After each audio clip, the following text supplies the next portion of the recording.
Live from downtown Detroit, Local 4 News at noon starts now. And we are tracking more snow to start us off here at noon. It is coming in 2 waves, and the first is just a few hours away. Good afternoon, and thanks so much for joining me. I'm Christy McDonald. The weekend begins with a fresh coating of snow after our first big snowfall of the season just a couple of days ago. Forewarned meteorologist Ashley Barrissey is here to track it all for us on a Friday. Hey, Ashley. Hey, Christy. And hey, we got a little bit of sunshine early this afternoon. As you can see, we had a little bit of clearing with satellite, but those clouds are starting to become a little more widespread throughout southeastern Michigan ahead of the Clipper system that will be making its way across Metro Detroit later this afternoon, heading into the evening. So the snow showers currently passing Lake Michigan right now and getting into that very far western edge of lower Michigan. Right now, we sit at 24, though that's a hair misleading because with winds out of the southwest at 16 miles per hour, it feels more like 11 with the wind chill. And there are several areas that have had single-digit wind chills throughout the morning. So actual air temperatures across the state in the 20s, but this is what it feels like. 9 down in Adrian, 10 in Jackson, 11 in Howell, same here in the city, 15 over in Troy. Let's get you your forecast for today because we do anticipate those highs to top out in the mid-30s. It'll be a little bit later on in the evening compared to where we normally peak in the early afternoon. Few afternoon flurries roll in, especially for that evening rush hour drive. So you want to make sure that you give yourself a little extra time this evening as we could see a few slick spots start to develop. For tonight, 26 degrees for the overnight low as that snow begins to end. But come tomorrow, some accumulating snow will come back in the forecast for the later part of the day going into your Sunday. We'll time that out in a minute. But if you want to time out the snow and take radar on the go with you, please make sure to download the Forewarn Weather app. You can download the app in your app store. It's faster, easier, accurate, and it's free, Christy. Sounds good, Ashley. We'll see you in a bit. Our other top story this afternoon, a man accused of stabbing a 14-year-old girl because she refused to have sex with him just went before a judge. Police say 18-year-old Julian Pinedo traveled from Illinois to Springfield Township in far northern Oakland County to meet up with a girl he met online. Sean Lay is following this case for us. Sean, this is a difficult one. Take us through what happened in court this morning. Christy, big time. Let's get to the details here. This all unfolded inside 52nd District Court there in Clarkston. First, I want to show you this jail booking photo because we're getting our first look at this 18-year-old now charged. This is a case that truly terrifies parents. The young girl in this case could have been killed. Here's our first look. That's Julian Antonia Pinedo. He's charged with attempted murder. We'll take you inside court now. The arraignment happened about mid-morning this morning. The details here, just chilling. Sheriff's investigators say the girl and Pinedo met online. They say he traveled from Illinois to the girl's house in Springfield Township. Investigators also say he believed he was going to engage in sex with this minor. She refused and made a frantic call to 911 saying that Pinedo stabbed her multiple times in her back and midsection. She is in the hospital, had to have surgery. In court, we learned that Pinedo was actually on probation for a felony conviction out of Illinois. He's on probation for a Class 4 felony in Illinois for a disorderly conduct conviction.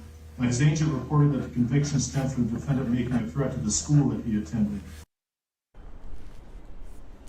Back here live, a judge giving Pinedo a $2 million bond to keep him here while this case continues to be investigated and unfolds. And Christy, I'm expected to get an update on that girl's condition this afternoon. She had to have surgery at last check. She was in critical but stable condition. Back to you. Absolutely, Sean. We'll look forward to later reports on Local 4 News at 4, 5, and 6. Thanks so much. Well, we are working to get information about an apartment fire on Detroit's east side. Our crews captured firefighters trying to put out the fire on Canfield near I-75 early this morning. We're not quite sure what caused the fire yet or if anyone was hurt. We'll have the very latest for you. Memphis is on edge as the city braces for the release of video today in the death of Tyree Nichols. 5 fired police officers are charged with murder after prosecutors say Nichols was brutally beaten.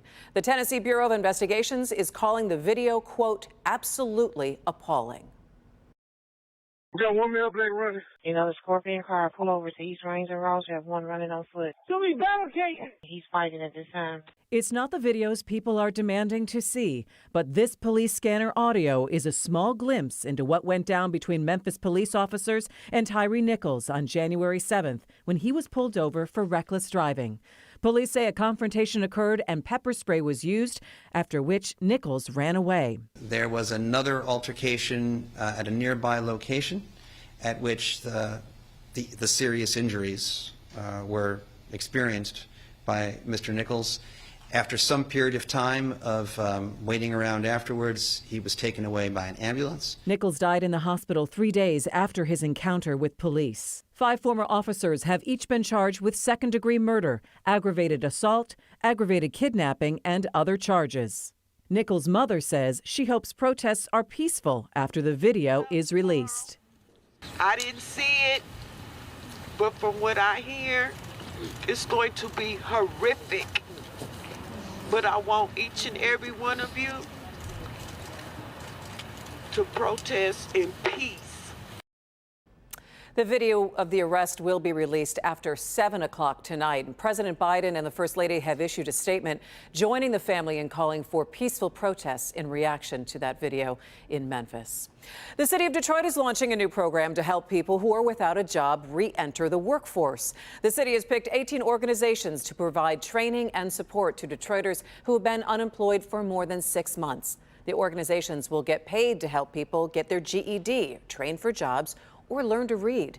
People enrolled in the programs can get scholarships to help them pay for childcare as well, or transportation. If you've been unemployed for more than 6 months, you need more scholarship help, and you need a partner.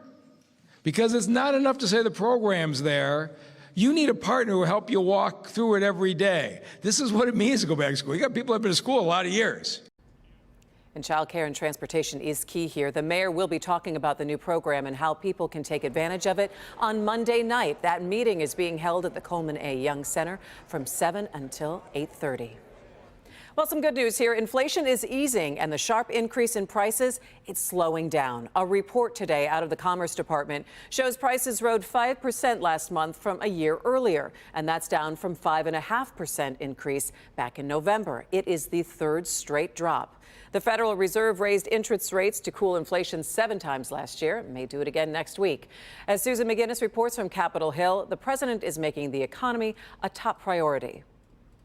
Well, President Biden spent much of that speech talking up his achievements as president, seemingly setting himself up for a re-election bid.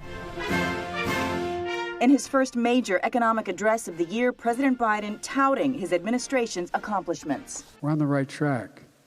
Roads and bridges are being built. Factories are coming online. People are back to work. Before union workers in Springfield, Virginia, just after new numbers showing better than expected economic growth, the president pointing to unemployment at its lowest in 50 years. We've had the strongest years of job growth ever in American history.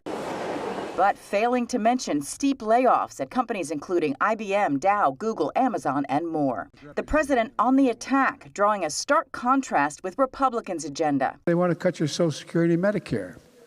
No, this is the God's truth. It's almost unbelievable. I'm going to do everything I can to make sure there's no cuts in Medicare or Social Security. President Biden also accusing Republicans of threatening to push the economy into crisis by refusing to raise the debt ceiling. When you run out of room to borrow funds, the first thing you do is you look at your spending habits. You don't say, give me more money to borrow. I will not let anyone use the full faith and credit of the United States as a bargaining chip. President Biden casting himself as a defender of the middle class and sounding more and more like a presidential candidate. And President Biden is weighing a re-election bid. We should find out his decision after the State of the Union address February the 7th. In Washington, Susan McGinnis, back to you. All right, thanks, Susan. Still to come here at noon, comedian Jay Leno is back in the hospital after another serious accident. What happened just weeks after a fire left him with serious burns. But first, Ford issues a recall over something that won't work in hundreds of thousands of SUVs, and it could increase the risk of a crash. That's all coming up next.